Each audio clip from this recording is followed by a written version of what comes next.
নমস্কার বন্ধুরা, আমার সাধারণ রান্নাঘরে আপনাদের সবাইকে সাদর আমন্ত্রণ। এবারে শুরু করছি আমি আমার রান্নাবান্না। আজকে আমি দুধ পুলি নিয়ে হাজির হয়েছি।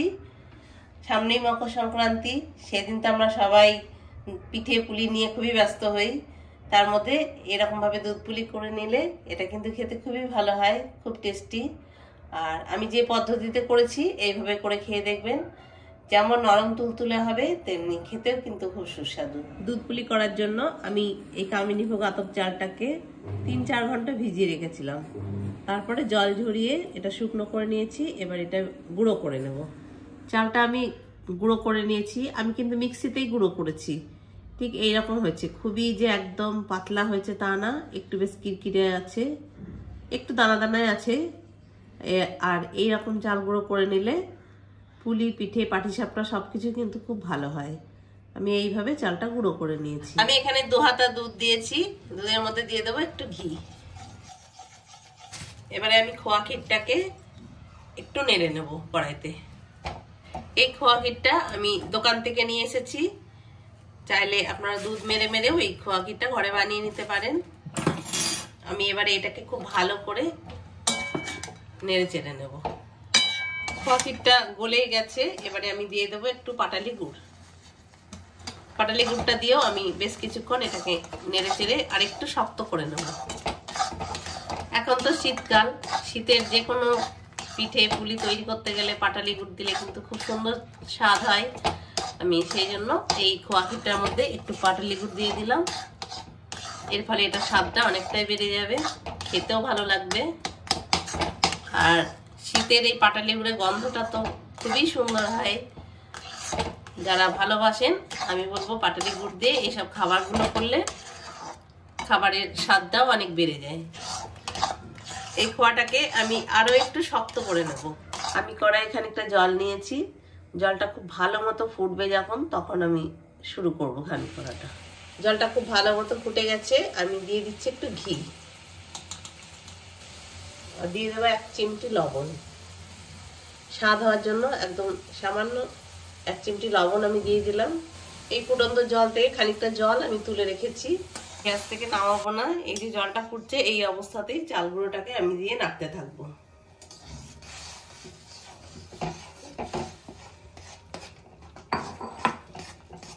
আমি গ্যাসটা কিন্তু নিচে জ্বলছে আস্তে আস্তে, সেই অবস্থাতে আমি ঘামিটাকে কড়াইয়ে নাড়তে থাকছি। এইভাবে খুব ভালো মতো যখন হয়ে যাবে তখন আমি এটাকে নামিয়ে নেব। আমি কিন্তু আর কোনো কাঁচা ময়দা দেব না। এটাকেই আমি ভালো করে ঠেসে ঠেসে খামিটা তৈরি করে নেব। এবারে আমি গ্যাসটা বন্ধ করে দিয়ে এই অবস্থায় নামিয়ে এটাকে খুব ভালো করে আমি মেখে নেব। হাত দিয়ে ভালো করে ঠেসে ঠেসে এটাকে আমি ডোটা তৈরি করে নেব।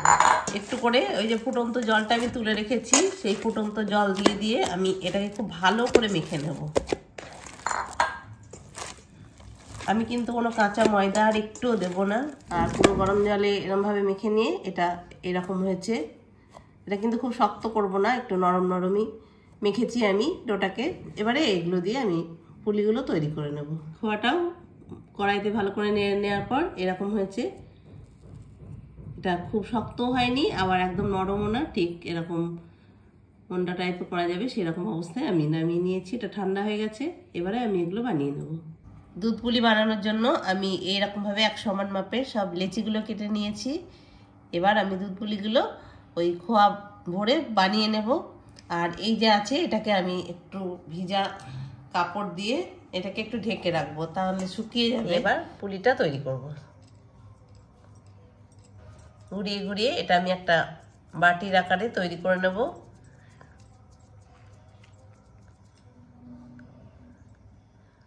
দিয়ে খোয়াটাকে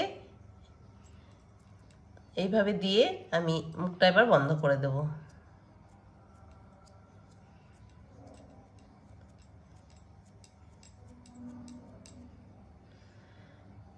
একটু ডিজাইন করলে দেখতে বেশ ভালোই লাগে, সেই জন্য আমি চেষ্টা করেছি আমি যেরকম পারি সেরকম ডিজাইন করার।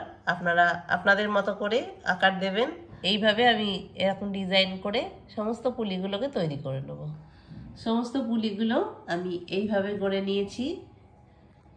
এবারে এগুলোকে আমি সব দুধে সেদ্ধ করব। কড়াইয়ে আমি দুধ নিয়ে নিয়েছি। আমি আমার পরিমাণ অনুযায়ী দুধ নিয়েছি। আর দিয়ে দিচ্ছি একটা তেজপাতা আর একটা এলাচ। এগুলো দিয়ে দুধটাকে আমি আর বেশ কিছুক্ষণ ফুটিয়ে নেব খুব ভালো করে। দুধটা খুব ভালো মতো ফুটিয়ে নিয়েছি। এবারে একে একে পুলিগুলো আমি সব ছেড়ে দেব। পুলিগুলো যখন ছাড়বো তখন কিন্তু সব পুলিগুলো নিচে নেমে যাবে। এইভাবে সমস্ত পুলিগুলো আমি দিয়ে দেব। গ্যাসের আঁচটা এখন আমি একটু জোরে দিয়েছি। আস্তে আস্তে আমি একবার নাড়িয়ে দেব এটাকে। পুলিগুলো এখন সব নিচে নেমে গেছে। যেই পুলিগুলো সব সেদ্ধ হয়ে যাবে তখন সমস্ত পুলিগুলোই ওপরে ভেসে উঠবে। তখনই বোঝা যাবে যে পুলিগুলো সেদ্ধ হয়ে গেছে। সমস্ত পুলিগুলো ভালো মতো সেদ্ধ হয়ে গেছে, ওই জন্য সমস্ত পুলিগুলো একদম উঠে গেছে। আর এইরকম একদম পুরো তুলতুলে হয়ে গেছে, নরম। এবারে আমি দিয়ে দিচ্ছি পরিমাণ মতো চিনি।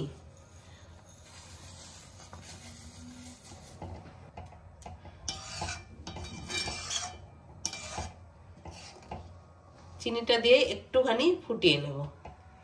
খেজুরের পাটালিটা আমি দুধের মধ্যে সরাসরি দুধের মধ্যে দেব না, এটা আমি আলাদা ফুটন্ত দুধে খেজুরের গুড়টাকে ভিজিয়ে রেখেছি। অনেক সময় খেজুরের পাটালি দুধের মধ্যে দিলে দুধটা কেটে যায়, ওই জন্য আমি আলাদা করে এটাকে গুলে নিয়েছি। দুধ পুলি আমার একদম হয়ে গেছে। আমি গ্যাসটা বন্ধ করে দিলাম, দিয়ে এই যে গুড়টা গুলে রেখেছি দুধ দিয়ে সেটা দিয়ে দেবো।